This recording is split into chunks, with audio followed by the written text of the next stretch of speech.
एक राजा हुए उज्जैनी, उनके एक पुत्र हुए भोज, राजा भोज। नाम सुना है? राजा भोज। तो वो युद्ध में मारे गए। उनका एक भाई था मुंज। मरने के पश्चात अभी भोज बहुत छोटे थे, तो ये निर्णय लिया गया कि इनके भाई को ही राजा बना दिया जाए। मुंज राजा बन गया और कहा गया जब बेटा बड़ा होगा तो इसे राज्य दे दिया जाएगा। 8-10 साल राज्य चलाने के बाद अब मन में आया कि अब तो इनका बेटा बड़ा हो रहा है, राज्य तो हमें देना पड़ेगा। मन में बेईमानी आ गई। और यही तो समाज में हो रहा है आजकल। बच्चे अपने पिता को मार देते, क्यों? ऑनर हम बन जाएं। कर्मचारी अपने मालिक को मार देता, ऑनर हम बन जाए। शिष्य अपने गुरु को मार देता, ऑनर हम बन जाए। मुंज ने भी यही किया। मुंज ने अपने एक सैनिक को बुलाया और कहा एक काम करो, ये जो भोज है ना, इसे दूर ले जाओ और इसका वध कर दो। मुंज अपने राजा के कहने पर पुत्र भोज को लेकर के बहुत दूर गया और जाने के पश्चात जब एकांत आया, निकाला तलवार मारने के लिए। पर जो सैनिक था, जो राजा मर चुके थे, उनका बड़ा प्रेमी था और गलत तो गलत ही होता है। उसके हाथ नहीं उठे उस पुत्र पर चलाने के लिए वो तलवार। तो भोज से कहा मैं बड़ी दुविधा में हूं, मुझे समझ में नहीं आ रहा मैं करूं क्या। तो भोज ने पूछा क्यों परेशान हो, तुम क्यों रो रहे हो, क्या कारण है? उस सैनिक ने कहा सरकार, मैं आपको यहां मारने के लिए आया हूं। मुझे आदेश दिया गया है कि आपको मार दिया जाए। मैं क्या करूं, मैं बड़ा दुखित हूं। आपको मैं मार भी नहीं सकता और मुझे राजा की बात भी माननी है, मैं करूं क्या? भोज ने कहा एक काम करो, अगर ऐसा है, तुम्हारे राजा ने अगर तुम्हें कहा है तो तुम मुझे मार डालो, समाप्त करो मुझे।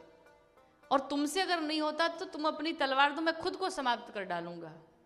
पर तुम अपना कर्तव्य निभाओ, चिंता मत करो। सैनिक ने कहा प्रभु, मैं आपको मार भी नहीं सकता, नहीं मार सकता मैं।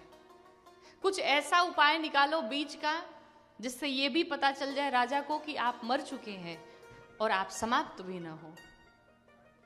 भोज ने कहा एक काम करो, तुम किसी पशु का यहां शिकार कर लो, तलवार में वो रक्त वो खून लगा होगा, कह देना कि राजा भोज का है और मैं कहीं जाकर के छिप जाता हूं।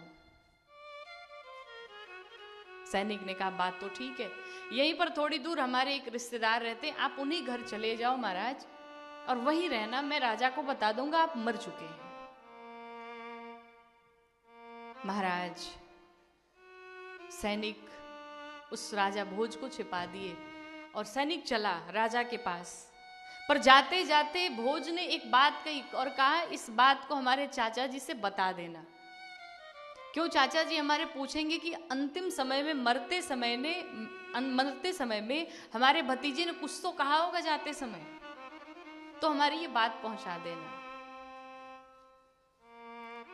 सैनिक पहुंचा राजा मुंज के पास और जाने के पश्चात जब राजा ने पूछा मर चुका भोज? कहा मार दिया मैंने उसे। अच्छा ये बताओ मरते समय उसने कुछ कहा था?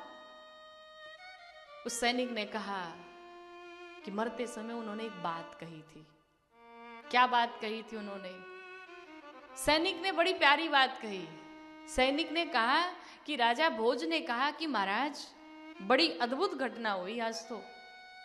क्या अद्भुत घटना हुई? कहा इस धरा पर इक्ष्वाकु जैसे राजा हुए, महाराज दिलीप, महाराज सगर जैसे राजा हुए, युधिष्ठिर जैसे राजा हुए जिसने पूरी पृथ्वी को जीत लिया। लेकिन विडंबना तो यह है कि ये जितने राजा हुए कोई भी इस पृथ्वी से कुछ ले करके नहीं गया, पर एक चाचा जी ही हमारे ऐसे हैं जो इस पृथ्वी से अपना सब कुछ ले जाने वाले हैं।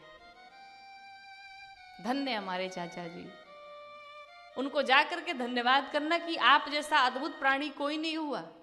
जो इस पृथ्वी से अपना सब कुछ लेकर के जाने वाला है। ये बात लग गई मुंज के हृदय पे। इसका अर्थ है कि यहाँ पर जिस धन संपत्ति के लिए हम मारे मारे फिर रहे हैं, लोगों को मार रहे हैं, गलत कार्य कर रहे हैं, यहाँ से कोई कुछ नहीं लेके जाएगा, लेकिन फिर भी हम ऐसे गलत कार्य करके पाप कर रहे हैं।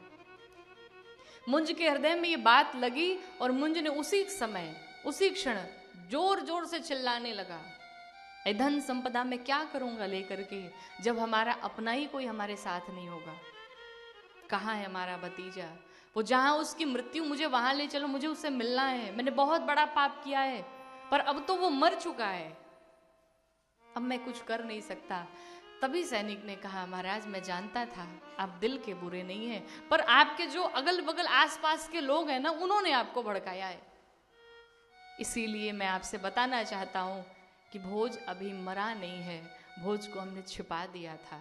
और तब जाकर के राजा मुंज और भोज दोनों एक हुए और दोनों ने खूब प्रेम किया, एक दूसरे से खूब प्रेम किया। कहने का अर्थ है इस धरा पर, इस धरा का यही धरा रह जाएगा, इस धरा से हम कुछ लेके जाने वाले नहीं है। ये बात जिस दिन समझ में आ जाए, फिर हम सारे पाप करना बंद कर देंगे।